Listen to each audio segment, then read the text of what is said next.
Hey guys, in light of the events of this past week, specifically, we're talking about Charlie Kirk's assassination on Wednesday afternoon.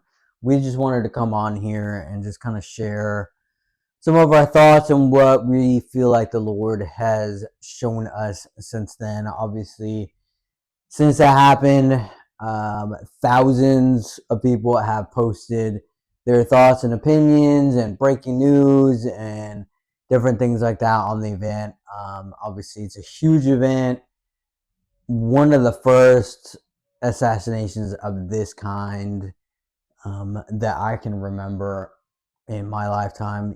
Obviously, things like this has happened in the 60s and in different times like that. And thankfully, we're not living through that type of era. Obviously, Trump almost got assassinated a while back, but thankfully that did not happen. And here we are, just kind of living and kind of trying to process all of this. We're not here to tell you anything new, anything maybe you have not heard already. Because like I said, multiple people have shared their 2 cents. But we really felt like the Lord wanted us to share what He has showed us. So, yeah. So,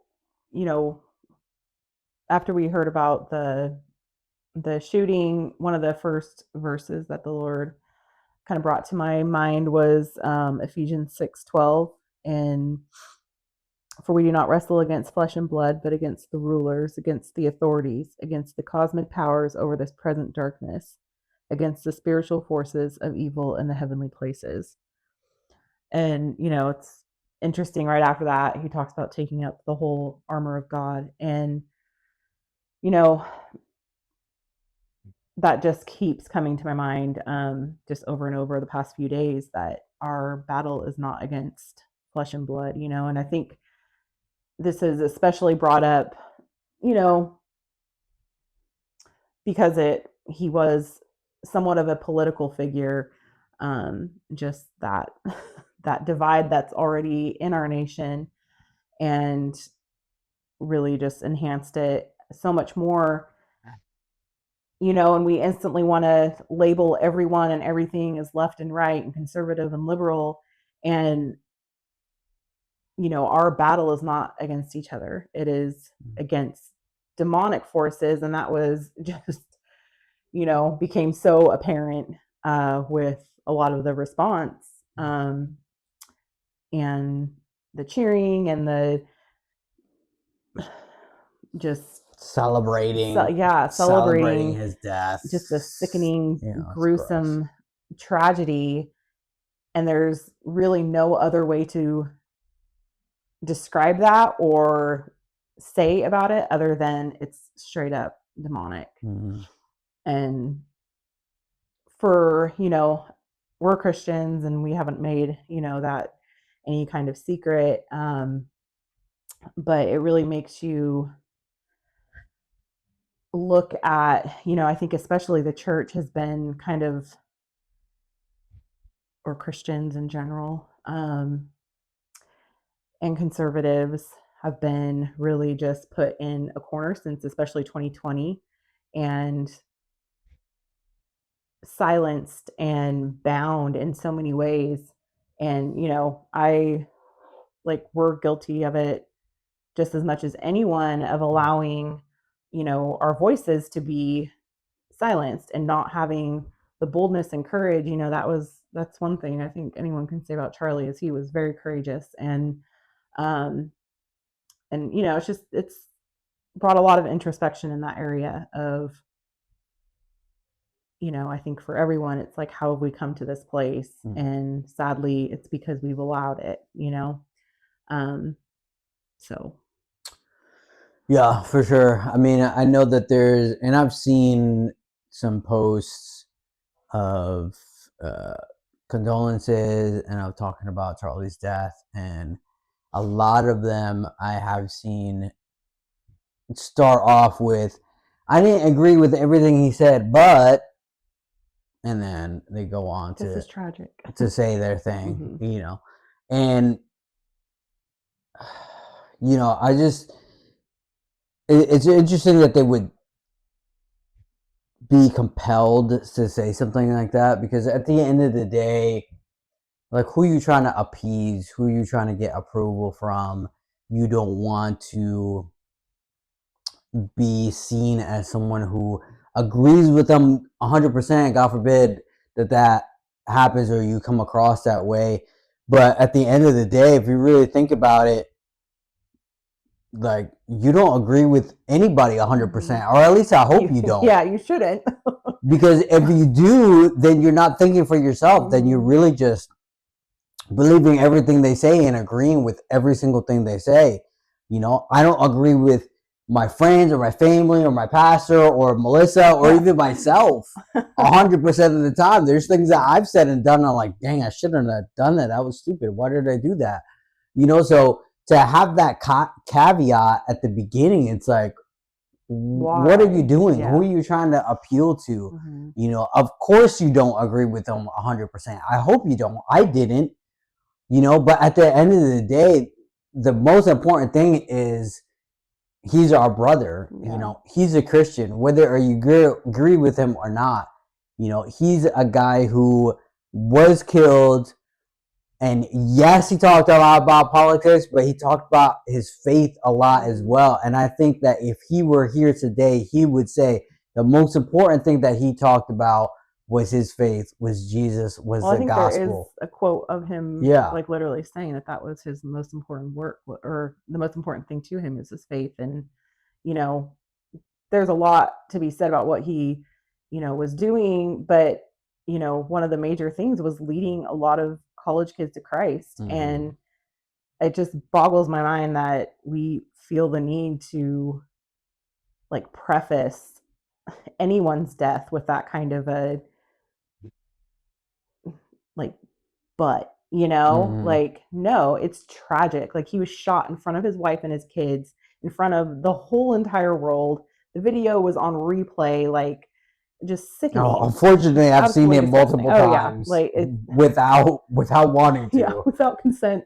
And and so it's just like, we would never say that about anyone else's, like, death. If he were to pass away, like he was saying, like, I mean, we don't agree on everything, but that would never be something you would preface anyone's death with. That's not the first thing you would say about somebody who just died, especially somebody that I didn't agree with everything they did or said, but yeah, it's just it's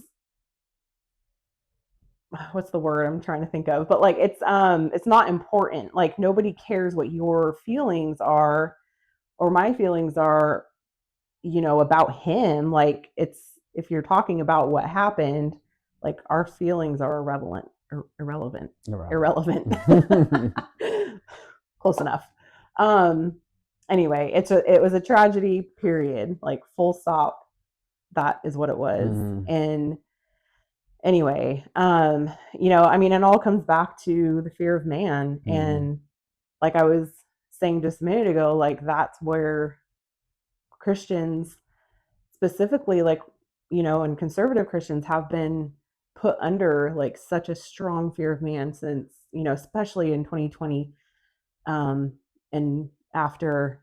And I don't know, I just feel like there's a whole vision that I'm going to share in writing, just because I express myself a lot better and easier in that way. But I really feel like the Lord, like, visually showed me, like, that is coming to an end. And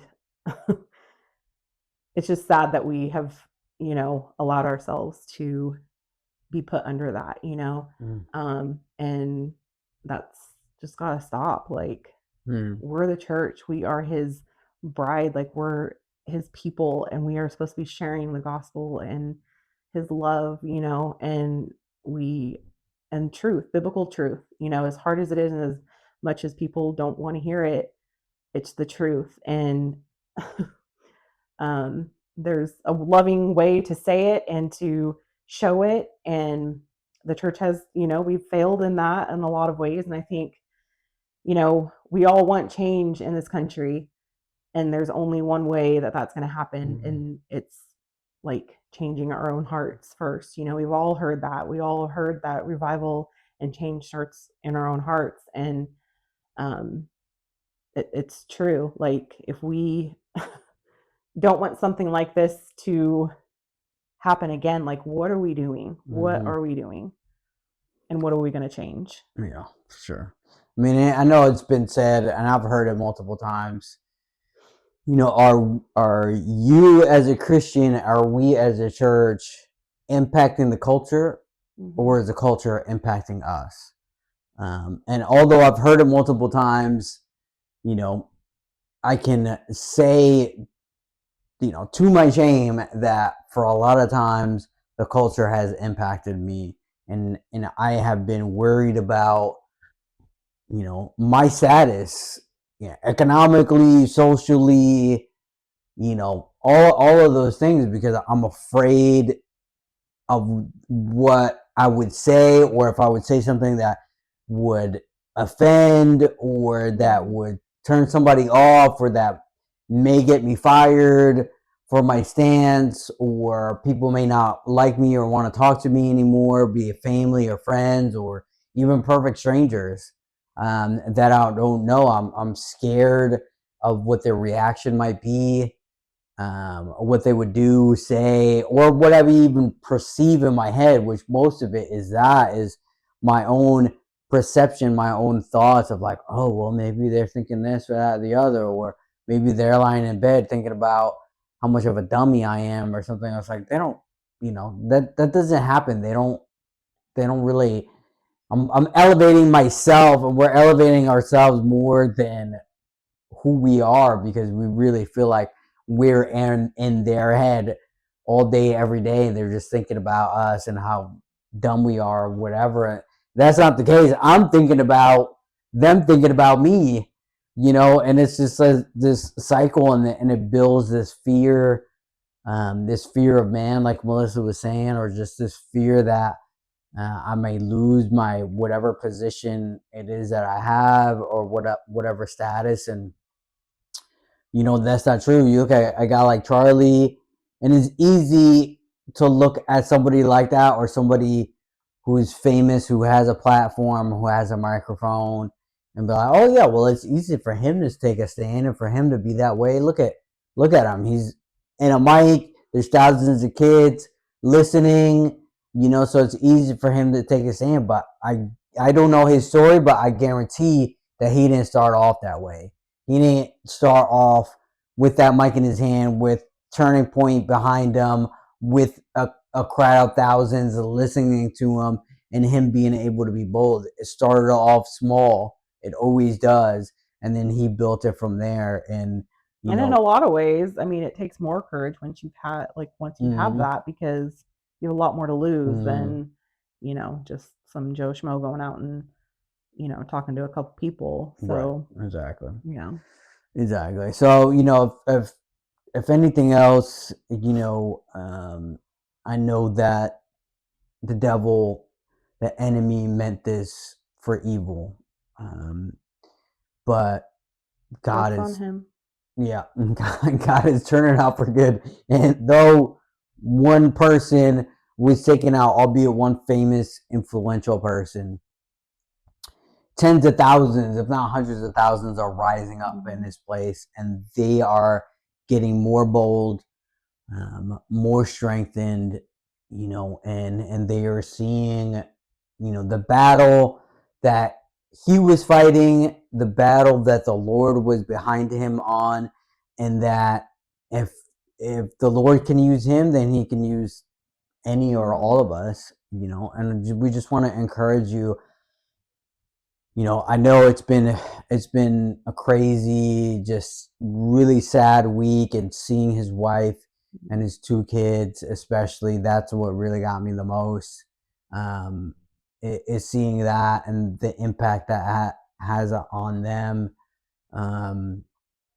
As sad it is, we know that the Lord is going to use this for good. We know that hundreds, if not thousands, are going to come to him. His gospel is going to be preached everywhere. I mean, Charlie Kirk right now is probably the most famous guy in the country, if not the world, and his videos are going out everywhere, and he talks about politics, but he talks about Jesus so much, and that message is getting out, that gospel is getting out, and that's so important for us to remember and to realize, and just to keep praying that people's hearts may be softened, even the ones who did celebrate his death, who were laughing, who were happy that he was gone.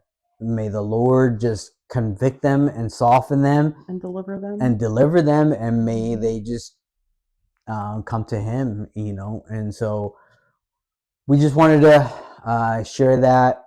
I know it's been a crazy week, but we just want to say that we love you guys. We love Jesus. We're not afraid or ashamed to say it. And honestly, I know that even though we weren't necessarily big Charlie Kirk fans, I would watch him like a lot of people, just see clips of him on Instagram or Twitter or whatever. I wasn't following him religiously or any show or podcast he had or anything like that, but every time I did see him, I'm like, man, this guy, he's preaching, and he's telling the truth. And so I know that it's even emboldened me and Melissa as well, and we hope that it's emboldened you as well. And go out there, do not be afraid. Yeah, and I think it's important to remember the second part of that verse, that was, or this verse right after, Ephesians 6:12 of, so I guess it would be Ephesians 6:13, but, putting on the full armor of God, like we need it now more than ever. I mean, we've always needed it, but I think just having our spiritual eyes opened to what we are really up against is horrifying. And if you are a Christian, like, now is not the time to compromise. Now is not the time to be lukewarm. And if that is the state that you have been in, like, it's got to stop. You've got an enemy that is going to go after you, and you need to be like armored up. And if you are in the Fort Worth, DFW area and are looking for a church, like, please reach out to us. We would love to invite you to our church. We will meet you on a Sunday morning. We would love to meet you and just help you feel welcome. So please reach out to us. If you don't have a home church, now's a great time to find one. Like, it is so important to be in fellowship and with believers. We were, out of that for a really long time, and it was really hard. And we knew, like, there was something greatly missing in our lives. And now being back in that and back in fellowship is just like so life-giving, so I know that that's a like hard point for a lot of people who have, gone through church hurt or things that, they've had a hard time with seeing in the church. Like, it's time to give it a second chance, like, give that over to God. Know that you are just going for him and him alone, and he will bring, fellowship and a community along with that. So, and again, if you are in our area, please reach out to us, like, please. So yeah, absolutely. Well, thanks for watching, guys. We love you, and we shall see you soon. Yep. Bye.